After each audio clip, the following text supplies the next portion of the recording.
Vipin C Vijayan കൂടി നമുക്കൊപ്പം ചേരുന്നുണ്ട് വിവരങ്ങളുമായി. ബെയിലി പാലത്തിന് സമീപത്ത് നിന്നാണ് വിപിൻ സി വിജയൻ ചേരുന്നതെന്ന് മനസ്സിലാക്കുന്നു. വിപിൻ, ഇന്ന് ഏതൊക്കെ മേഖലകളിലൂടെ സഞ്ചരിച്ചിരുന്നു? ഇന്ന് വിപിൻ സി വിജയൻ കണ്ട കാഴ്ചകൾ എങ്ങനെയായിരുന്നു വിപിൻ?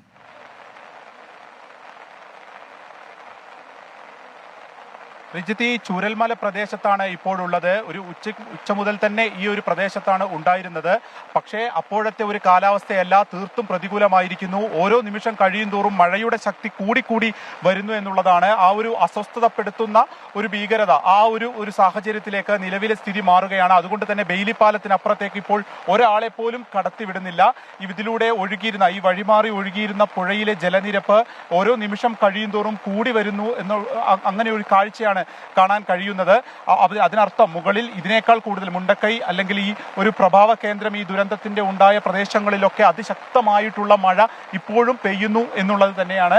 അതുകൊണ്ട് തന്നെ ഇവിടെ ജലനിരപ്പ് ഉയരുന്നുണ്ട്. മുകളിൽ കൂടുതൽ മഴ പെയ്തു കഴിഞ്ഞാൽ വീണ്ടും ഒരു മണ്ണിടിച്ചിലോ ഉരുൾപൊട്ടലോ ഉണ്ടാകാനുള്ള സാധ്യത തള്ളിക്കളയാനാകില്ല എന്നുള്ളത് കൊണ്ടാണ് ഇന്നത്തെ തിരച്ചിൽ അതിവേഗം നിർത്തുകയും ഒപ്പം തന്നെ ആ പ്രദേശത്തേക്ക് എല്ലാവരെയും ഒഴിവാക്കുകയും ചെയ്തത്. ഞാനിപ്പോൾ ഉള്ളത് ബെയിലി പാലമാണ്. ഈ ബെയിലി പാലത്തിനപ്പുറത്തേക്ക് ആളുകളെ കടത്തിവിടുന്നില്ല. അതിനപ്പുറത്തേക്ക് നമുക്ക് ദൃശ്യങ്ങളിൽ കാണാം കുറേ പശുക്കൾ നിൽക്കുന്നത്, അനാഥരാക്കപ്പെട്ട പശുക്കൾ നിൽക്കുന്നത്. അവയ്ക്ക് എങ്ങോട്ടേക്കും പോകാനില്ല, ഉടമസ്ഥരുണ്ടോ ഇല്ലയോ എന്നൊന്നും അറിയില്ല. അതുകൊണ്ട് തന്നെ അവയെ ആർക്കെങ്കിലും ഏറ്റെടുക്കുന്ന അടക്കമുള്ള നടപടികൾ ഒരു അതിവേഗമാക്കിയാൽ അവയുടെ ഭക്ഷണ കാര്യത്തിലെങ്കിലും ഒരു കാര്യമുണ്ടാകും. ഇപ്പോഴും ഈ മഴ മുഴുവൻ കൊണ്ട് അവ എങ്ങോട്ടേക്ക് പോകണമെന്നറിയാതെ നിൽക്കുന്ന വളരെ ദയനീയമായിട്ടൊരു കാഴ്ചയാണ് ചൂരൽമലയിൽ നിന്ന് ഈ നിമിഷം റിപ്പോർട്ട് ചെയ്യാനുള്ളത്. പല ആളുകളും ഇന്ന് വന്നിരുന്നു ഈ പ്രദേശത്തേക്ക് തിരച്ചിലിനായും ഒക്കെ. പലരും അവർക്ക് ഈ സ്ഥലം കണ്ടിട്ട് മനസ്സിലാകുന്നില്ല, എന്താണ് ചെയ്യേണ്ടതെന്ന് അറിയുന്നില്ല, എവിടെയാണ് തിരയേണ്ടതെന്ന് അറിയുന്നില്ല. അപ്പോഴേക്കും മഴ എത്തുകയും അവരെല്ലാം തിരിച്ചു പോവുകയും ചെയ്തു. ഇങ്ങനെയായോ ഞങ്ങളുടെ പ്രദേശം എന്നുള്ള വല്ലാത്തൊരു വേദനയിലുണ്ട്. പലരും തിരിച്ചു പോയിട്ടില്ല, പലരും ഈ സ്ഥലങ്ങളിലൊക്കെയായി നിൽക്കുകയാണ്. ഇതിനോട് ചേർന്നിട്ടുള്ള കടമുറികൾ ഉണ്ടായിരുന്ന പ്രദേശത്തൊക്കെ ഈ മഴയൊന്ന് ഒഴിഞ്ഞു പോട്ടെ എന്ന് കരുതി കയറി നിൽക്കുകയാണ് പല ആളുകളും. ഇതാണ് ഇപ്പോൾ ചൂരൽമലയിൽ നിന്നുള്ള ഒരു കാഴ്ച. ഇന്ന് രാവിലെ ഞാനിവിടെ വന്നപ്പോൾ തിരച്ചിൽ നടത്തിയിരുന്ന ഒരു ചേട്ടനാണിത്. മുണ്ടക്കൈ പ്രദേശത്തായിരുന്നില്ലേ? പുഞ്ചിരിമട്ടം അവിടെ തിരച്ചിലിന് വന്നതായിരുന്നു. അവിടെ സാധനങ്ങൾ നോക്കാൻ വേണ്ടി വന്നതാണ്. നമ്മൾ ഉടുത്ത ഡ്രസ്സോടെ പോയതാണ്. ഇവിടെ നിന്ന് തിങ്കളാഴ്ച ഇവിടെ നിന്ന് ഉടുത്ത ഡ്രസ്സോടെ ആസ്പത്രിയിൽ പോയതാണ്. അപ്പം വൈകിട്ട് ഒരു ചെറിയൊരു പന്തികേട് തോന്നി ഞങ്ങൾ അങ്ങോട്ട് പോയില്ല. ഒരാളിവിടെ ഉണ്ടായിരുന്ന ആ ആളിനെ കൂട്ടിക്കൊണ്ടുപോയി. രാത്രി ആയപ്പം പിന്നെ ഒന്നും അറിയാൻ വീടൊന്നുമില്ല. അവിടെ ഒരു 4-5 പാറ മാത്രമേ ഉള്ളൂ. ബാക്കിയെല്ലാം ഞങ്ങൾ കൊടുത്തിരുന്ന വസ്ത്രമല്ലാതെ വേറെ ഒരു സാധനവും ഞങ്ങളെ കൈവശമില്ല. ഞങ്ങളെ വീട്ടിലെല്ലാം സുരക്ഷിതരാണ്. എൻ്റെ വൈഫിൻ്റെ 2 അമ്മാവന്മാരും അവരെ ഒരു വൈഫ് കുട്ടിയും, അങ്ങനെ 4 പേര് സ്പോട്ടിൽ തന്നെ പോയി. പിന്നെ 2 പേര് ആശുപത്രിയിലാണ്.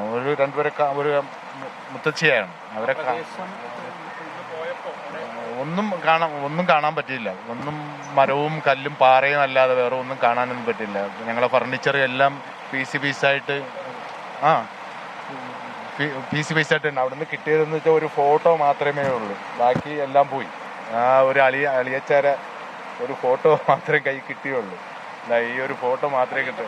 അത് അളിയൻ്റെ ഫോട്ടോ ആണ്. അവൻ എയർപോർട്ടിൽ ജോലി ചെയ്യുന്നത്, എയർ ഇന്ത്യ കോഴിക്കോട്. അവന്റെ ഫോട്ടോയാണ്. അവരൊക്കെ അവിടെ അതിനെ കൊണ്ട് വലിയതായിട്ട് മാത്രമാണോ വീടിരുന്ന പ്രദേശത്ത് കിട്ടിയത്? ഇത് മാത്രമേ ഉള്ളൂ. വേറെ ഒരു സാധനവും കിട്ടിയിട്ടില്ല. പിന്നെ ഒരു ടോർച്ച് കിട്ടി. ഞാനത് അവിടെ തന്നെ ഉപേക്ഷിച്ച് ഇഞ്ഞു പോന്നു. ഇനി അത് കൊണ്ടുപോയിട്ടൊന്നും നേടാനില്ല. പിന്നെ ഒരു ഫോട്ടോ അതിനെ കൊണ്ട് അങ്ങനെ അതെടുത്ത് ഇഞ്ഞു പോകുന്നതല്ലാതെ വേറെ. എൻ്റെ പേര് മാഹി. എൻ്റെ വൈഫിൻ്റെ വീടാണ് അത്. ഞങ്ങളൊരു ആവശ്യത്തിന് വന്നതിലാണ് അവരെ കൂട്ടിക്കൊണ്ട് ആശുപത്രിയിൽ പോയത്. മകളെ ഒരു കയ്യിലൊരു ഫ്രാക്ചർ ആയതുകൊണ്ട് ഇവിടെ മേപ്പാടി ആശുപത്രിയിൽ കാണിക്കാൻ വന്നതാണ്. എൻ്റെ വൈഫ് ജോലി ചെയ്യുന്ന ആരീഷൻ കമ്പനിയിലാണ്. ഞാൻ ജോലി ചെയ്യണത് അമ്പലവയലാണ്. ഞാൻ പെയിൻ്ററാണ്. എൻ്റെ ഒരു അളിയനോട് ഉണ്ട് പെയിൻ്ററാണ്. അത് ഞങ്ങൾ തന്നെ ഒരു 10-80,000 രൂപ വരെ മെറ്റീരിയൽസ് തന്നെ പണിത്ത സാധനങ്ങളും എല്ലാം പോയി. ഇതുപോലെ ഈ മഹിൻചേട്ടനെ പോലുള്ള എത്രയോ ആളുകൾ ഇതുപോലെ വന്ന വീടിരുന്ന പ്രദേശവും അതൊന്നും മനസ്സിലാകാതെ തിരിച്ചുപോയായിരുന്നു. എന്താണ് ചെയ്യേണ്ടത്? പലരുടെയും കണ്ണീര് പോലും വറ്റിയിരിക്കുന്നു. അതാണ് നിലവിലുള്ള സ്ഥിതി. കാരണം ഒരു മരവിപ്പല്ലാതെ മറ്റൊന്നുമില്ല. അവിടെയാണ് വീണ്ടും മഴ പെയ്ത് ഇങ്ങനെ പേടിപ്പിക്കുന്നത് എന്നുള്ള ഒരു കാര്യം കൂടിയുണ്ട്. ഇപ്പോൾ ഇന്ന് മഴ പെയ്തതോടുകൂടി ഇന്നത്തെ തിരച്ചിലും അവസാനിപ്പിച്ചു. അങ്ങനെ ഏത് വഴിക്ക് നോക്കിയാലും ഒരു പ്രതികൂല സാഹചര്യം വരുന്ന ഒരു അവസ്ഥയാണ്. ഇത് അതിജീവിക്കേണ്ടതുണ്ട്. ഇന്ന് ഈ ചൂരൽമല പ്രദേശത്ത് തിരച്ചിൽ നടത്തിയ സന്നദ്ധ പ്രവർത്തക കൂട്ടത്തിലുണ്ടാണ് ഇനി ഈ പ്രദേശത്ത് നമ്മൾ പലതവണ തെരഞ്ഞതാണ് ഈ ഒരു വേലിപ്പാലത്തിന് സമീപം തന്നെ. ഇപ്പൊ എന്താണ് അവിടെ നിന്ന് തെരയുമ്പോൾ ഉണ്ടാവുന്നത്? ഇന്ന് നമ്മൾ രാവിലെ 8:30 മണിക്ക് തുടങ്ങിയതാണ്. പക്ഷേ കൂടുതലായിട്ട് ഈ സൈഡിൽ നിന്ന് പള്ളീൻ്റെ സൈഡിൽ നിന്ന് അങ്ങനെ കൂടുതലായിട്ട് കാണാൻ പറ്റിയില്ല. എന്തായാലും 150 മുകളിൽ ബോഡി ഇനി ഉണ്ട് എന്നാണ് പറയുന്നത്.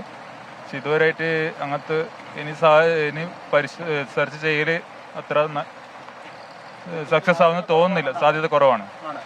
അതുപോലെ കൂടുതലായിട്ട് നമ്മളിന്ന് അങ്ങനെ ഒരു സ്മെല്ലുണ്ടായിട്ട് ഇങ്ങനെ ഒരു സ്ഥലത്ത് ജെസ്സി വെച്ച് ചെയ്ത് നോക്കുമ്പോൾ പക്ഷെ കിട്ടിയില്ല. ഒരു അരമണിക്കൂറോളം അതിന് മെനക്കിട്ടു, പക്ഷെ എന്നിട്ടും കിട്ടിയില്ല, ഒരു ബോഡി കണ്ടെത്താൻ പറ്റിയില്ല. ഇപ്പൊ ഇനി അങ്ങോട്ടേക്കുള്ള സാധ്യത വളരെ സ്മെല്ലുണ്ടെന്ന് പറയുന്ന ഭാഗത്ത് തെരയുമ്പോൾ ഇപ്പൊ ഒന്നും കിട്ടുന്നില്ലല്ലേ? പിന്നെ ഇനി അങ്ങോട്ടുള്ള സാധ്യത വളരെ ദുഷ്കരമാണ് കിട്ടാൻ. ശരി, വിപിൻ സി വിജയനാണ് അവിടെ നിന്നുള്ള വിവരങ്ങൾ പങ്കുവെച്ചുകൊണ്ടിരുന്നത്.